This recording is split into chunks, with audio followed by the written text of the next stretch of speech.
Porifera, सिनेडिरिया and प्लैंटीहेल्मिन्थस के बारे में डिस्कस किया था। पार्ट 2 में हमने phylum nematodes, Mollusca and Annelida के बारे में डिस्कस किया है। और अभी हम लोग आज के इस वीडियो में फाइलम एंथ्रोपोडा, इकेनोडर्मेटा एंड कॉर्डेटा के बारे में डिस्कस करेंगे। अगर आपको मेरा वीडियो अच्छा लगे और आपको इसमें दी गई जानकारी अच्छी लगे तो प्लीज कमेंट्स कीजिए, लाइक कीजिए, सब्सक्राइब कीजिए। अगर आपको इसके बारे में और जानना है तो प्लीज आप मुझे कमेंट्स लिख के भेजिए, ताकि मैं आप लोगों को उसके आंसर्स करके और अच्छी तरह से वीडियो बना पाऊंगी। तो आप इस वीडियो को अंत तक देखिए ताकि आपको हर एक फाइलम के बारे में ये हो सके। तो आज हम लोग डिस्कस करेंगे phylum arthropoda. Arthropoda includes the ticks have the joint legs.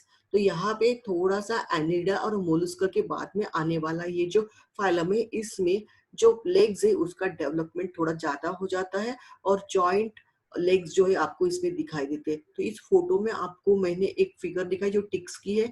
इसमें आप लोगों को जो उनके लेग्स है उसमें थोड़े बहुत जो है जॉइंट्स दिखाई दे रहे हैं। See here in the figure 1 2 3 4, ये जो 4 जॉइंट्स है इसमें दिखाई दे रहे हैं। ये जो है आपका फाइलम ऑर्थोपोडा है। इसमें जॉइंट लेग्स आपको दिखाई देंगे। Orthopoda have the crunchy cells called as a exoskeleton. Arthropoda में आपको बहुत सारे एनिमल्स में आप लोगों को एक शेल दिखाई देगा जो क्रंची होगा, जितना हार्ड नहीं होगा। जो मोलस्का में हार्ड शेल था वैसे इतना हार्ड शेल नहीं होता, एक क्रंची शेल होता है और उसे हम लोग एक्सोस्केलेटन बोल सकते हैं। तो ये जो है आप मैंने यहाँ पे एक क्रैब का जो फोटोज यहाँ पे लगा है, इसमें आप लोग आराम से देख सकते हैं कि इसमें एक्सोस्केलेटन किस तरह से है। तो ये इसे कहते हैं क्रंची सेल, जो ऑर्थोपोडा में आपको देखने को मिलेगा। Arthropoda have the very well developed sense organ. अब ऑर्थोपोडा में एक और चीज जो डेवलप्ड होगी एनिमल्स में, वो है सेंस ऑर्गन। तो ऑर्थोपोडा सेंस ऑर्गन को सेंस कर सकते हैं। वो अच्छी स्मेल है उसकी तरफ अट्रैक्ट हो सकते हैं, और अट्रैक्ट होने की वजह से वो फ्लावर की तरफ अट्रैक्ट होते हैं, गुड और स्वीट स्मेल की तरफ अट्रैक्ट होते हैं। तो उनके अंदर जो है सेंस ऑर्गन डेवलपमेंट हो जाती है ऑर्थोपोडा में।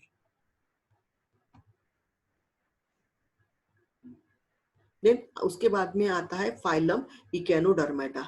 इकेनोडर्मेटा के एग्जांपल से starfish, sand dollars and the sea urchins. So ये तीनों एग्जांपल से इकेनोडर्मेटा के, starfish, sand dollars and the sea urchins. Echinodermata have the spiny skin.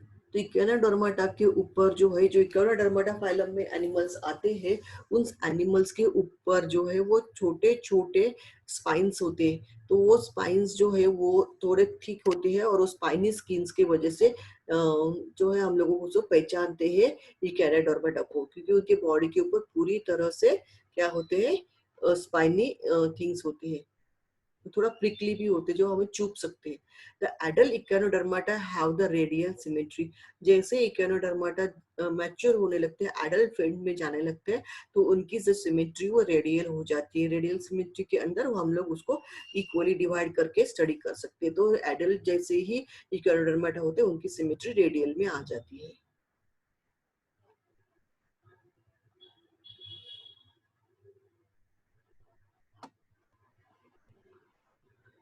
The bottom of the starfish is covered with the tube feet for the locomotion. अब ये जो है हमारे इकेनोडर्मेटा, इसके अंदर जो वो बॉडी होती है उसमें थोड़े से ट्यूब फीट जो है लोकोमोशन के लिए डेवलप्ड हो गई। तो ये देखो इस जो फोटो में यहाँ पे छोटे छोटे ट्यूब फीट्स दिखाई दे रहे हैं। ये स्टारफिश है, इसके अंदर छोटे छोटे ट्यूब फीट्स है, और उस ट्यूब फीट्स के भी हेल्प से वो लोकोमोट कर सकती है। तो ये स्टारफिश जो लोकोमोशन करते with the help of the tube feet.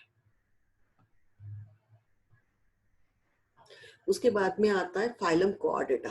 Phylum कोआर्डेटा में fish, amphibians, reptiles, birds and mammals, ये तीनों भी जो है वो सभी जो फाइलम कोआर्डेटा में आते हैं। फाइलम कोआर्डेटा में fish, amphibians, reptiles, birds and mammals ये सभी आते हैं। देखो ये फोटो फिश का है, ये एम्फीबियंस का, ये रेप्टाइल्स का, ये बर्ड्स का है, और ये मैमल्स का। ये पांचों के पांचों फाइलम कोआर्डेटा में इंक्लूड होते हैं। Members of a phylum Chordata have the backbone.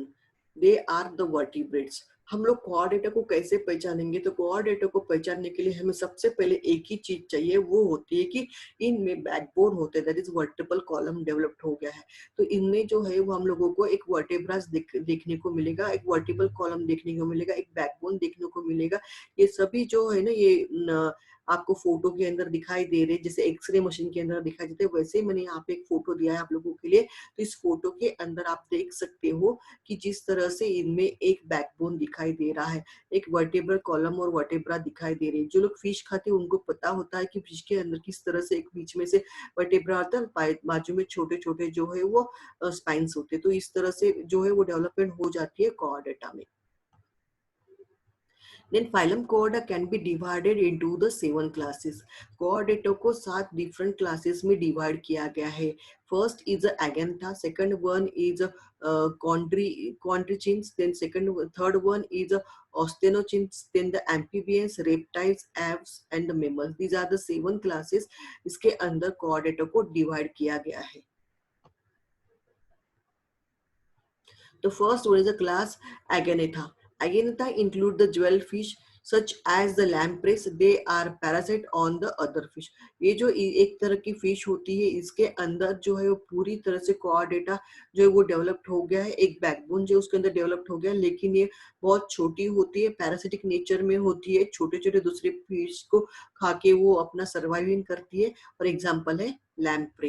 Lamprey नाम की एक ज्वालिश, उनके पास मुंह का डेवलपमेंट नहीं है, जॉ जो है वो डेवलप नहीं हुई है, इसलिए वो छोटे फिश को जो है खा के अपना जो है पैरासिटिक नेचर में होने की वजह से दूसरे फिश को खा के वो जिंदा रहती है। सेकंड जो है आपका जो क्लास कॉन्ड्रिडकाइंटिन्स, इसके अंदर जो फिश आते हैं उसके skeleton have the made by the cartilage such as the shark, rays and the स्कैट्स।